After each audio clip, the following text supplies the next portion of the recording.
don't care who likes it or not, as long as we know it's the truth. As long as we know it's the truth. But I think it's really something that needs to be told. First of all, let me say that there's enough documentation now to make a case of what we're talking about, the Jesuits being involved in the Lincoln assassination and their cover-up. But I think this will add to it, and to see what our government says about this. And so we'll see, but no word yet. I'm really looking forward to finding out what it was that the government archives have held in secret since Lincoln's assassination. That, to me, why would they, think about volumes, don't you think? Yeah, and who are they trying to protect? I mean, if it's any one person, any one individual, he'd have long been dead. So it has to be an institution, and we know through history that the Patriots during that time, Samuel Morse included, broke off diplomatic relations with the Vatican after the Lincoln assassination for this very reason, because they were involved in killing him, and they even were caught hiding one of the killers out, John Surratt, one of the hit team, in Rome, and that's a fact. And then they came back for a trial. So all this stuff is fact. I'm interested in seeing what the government's been hiding for so long, and will they ever release it? Because the real key to this thing is they've never changed. I mean, the Vatican is still controlling our government, even more today than they were back then, and they're controlling our military. Our military leaders have all been trained, most of them, the major ones, at Georgetown or Georgetown affiliated. So we have a serious problem, folks, and we are being basically manipulated, like I always mention on this show, basically manipulated and kept from the truth in so many different areas. And it isn't Catholic bashing to start saying these things, and that's how they hide. They've been hiding behind God and Jesus too long. Well, absolutely. And Luther knew it, Calvin knew it, and many of the Protestants, protesters, knew it. And what they've done now is they have completely eliminated any kind of true protest, and they have made the Protestant Church just an arm of Catholicism. Father Chiniquy said this about Samuel Morse back during their Civil War times. And it exists today, folks. It's the same thing. And they said this. He said that if the truth were known, and if the Protestants of both the North and the South would surely unite to exterminate the priests and the Jesuits, if they could hear what Professor Morris has said to me of the plots made in the very city of Rome to destroy this republic, and if they could learn how the priests, the nuns, and the monks, which daily land on our shores under the pretext of preaching their religion, instructing the people in their schools, taking care of the sick in the hospitals, are nothing else but the emissaries of the Pope, of Napoleon, and other despots of Europe to undermine our institutions, alienate the hearts of our people from our Constitution and our laws, destroy our schools, and prepare a reign of anarchy here, as they have done in Ireland, in Mexico, and Spain, and wherever there are any people who want to be free. That could be said today, Tom? Well, absolutely. It certainly could. But you know what? You got people in the media saying, "Oh, this is twisted. Don't listen to Abraham Lincoln and Samuel Morse. They don't know what they're talking about." When I start really thinking about it, I start to really understand their control. And it gets me very upset because there are so many good people that are being misled. And that's why these guys need to be exposed. I came from the mainstream media, so my main concern was to try to get these stories printed there, which I knew they wouldn't do. And I even contacted some of my former sources that I used to work with, and they don't touch 9/11 at all. So I had to go to the alternative media. Right.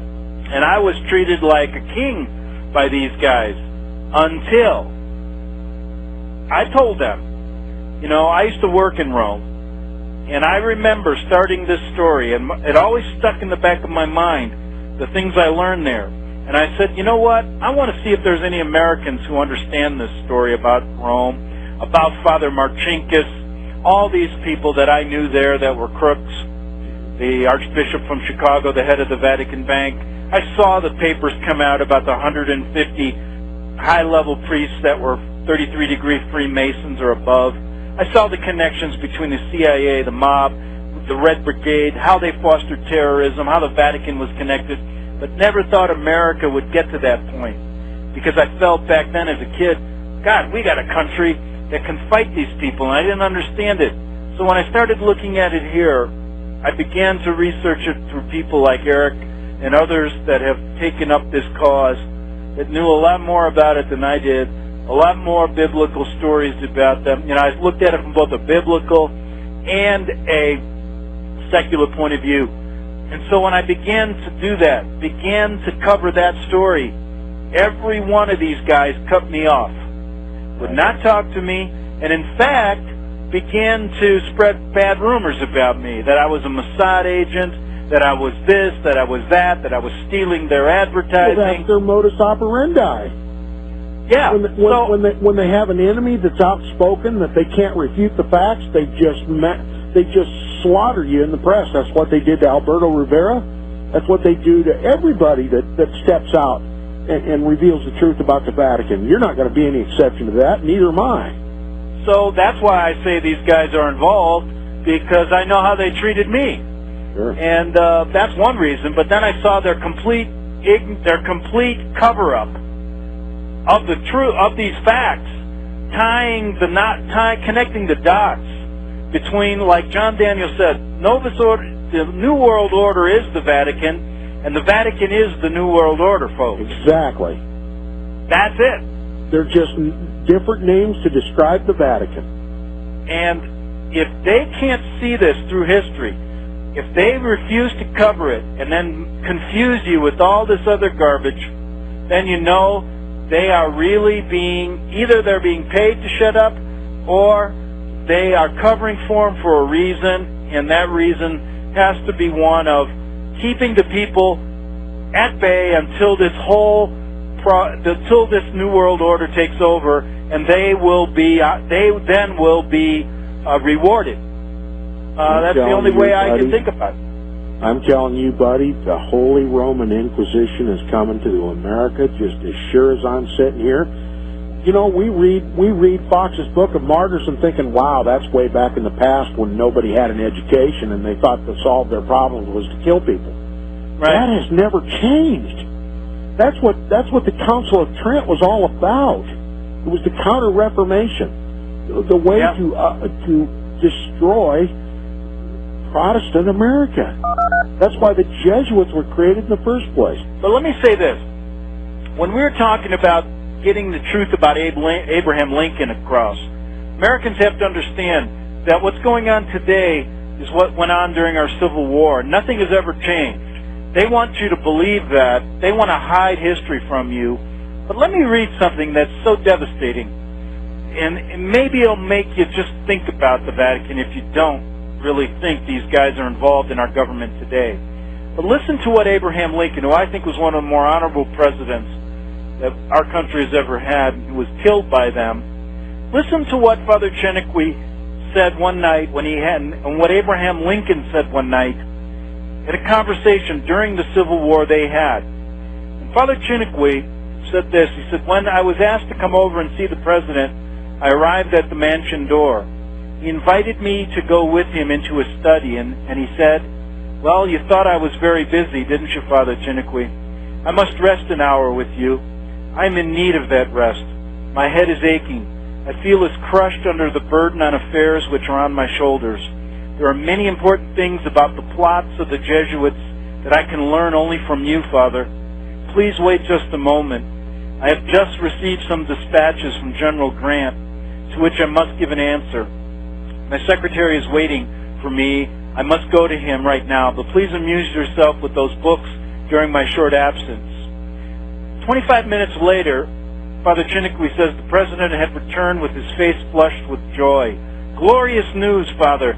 General Grant has again beaten Lee and forced him to retreat towards Richmond, when he will have to surrender before long. Grant is a real hero. But let us come to the question I want to put to you. Have you read the letter of the Pope to Jefferson Davis? What do you think of it? My dear President, I answered, it is just that letter which brought me to your presence again. the day before yesterday. I wanted to come and see you from the very day I read it, but I knew you were so overwhelmed with the affairs of your government that I would not be able to see you. However, the anxieties of my mind were so that I determined to go over every barrier to warn you against the new dangers and plots which I knew would come out of the perfidious letter against your life. This letter from the Pope is a poison arrow thrown by the Pope at you personally, and it will be more than a miracle if it be not your irrevocable warrant of death. Before reading it, it is true that every Catholic could see by the bishops siding with the rebel cause that their church as a whole was against this free Republican government. However, a good number of liberty-loving Irish, German, and French Catholics, following more the instincts of their noble nature than the degrading principles of the church, enrolled themselves under the banners of liberty, and they have fought like heroes to detach these men from the rank and file of the northern armies and force them to help the cause of the rebellion, because the object of the intrigues of the Jesuits. Secret and pressing letters were addressed from Rome to the bishops, ordering them to weaken your armies by detaching those men from you. The bishops answered that they could not do that without exposing themselves to be shot, but they advised the Pope to acknowledge at once the legitimacy of the Southern Republic and to take Jeff Davis under the supreme protection by a letter which would be read everywhere. And it goes on. But can you see, Tom, and I hope the listeners understand, that these are important facts that have been hidden. And the Church's goal, and the Vatican and the Jesuit goal, has not changed now. They're a lot slicker now. They seem to be doing a lot of great things, but it isn't so. And just like they tried to bring our republic down then, they're doing it now in a different way. And I want to get your opinions, too, about it. Because isn't it devastating, these things that are just hidden from people? Well, absolutely. Charles Chiniquy brings this out, and the name escapes me right now. John Daniels talks about this in his book.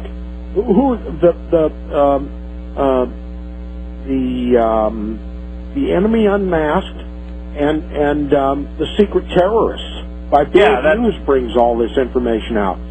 My history books, my high school history books, said nothing about the papacy interjecting itself during the Civil War. And that letter to Davis was nothing but a signal to the Catholics in the North to diminish their loyalties to the North. Exactly. The North was heavily Catholic. The South was primarily Protestant. And when that letter surfaced in Jefferson's hands, having come from the Pope, that had a message, an unspoken message to the loyal Catholics in the North. And that put the whole war effort in jeopardy. And it was an intentional effort on the Vatican's part to diminish the power of the North, and to see to it that the South succeeded in seceding from the Union so that the papacy could divide and conquer. My history book said nothing about the Jesuit slave traders who went to Africa and bought up all the slaves and put them on I guess they were Muslim slave traders, bought them up and sold them to the Jesuit black trading ships that brought the slaves to this country. They literally had both sides of the dialectic, as they always do. They created the problem by selling slaves to the South in violation of our Constitution, declaring that man is equal in the sight of God, and that pitted the South against the very Constitution under which they were incorporated. Right.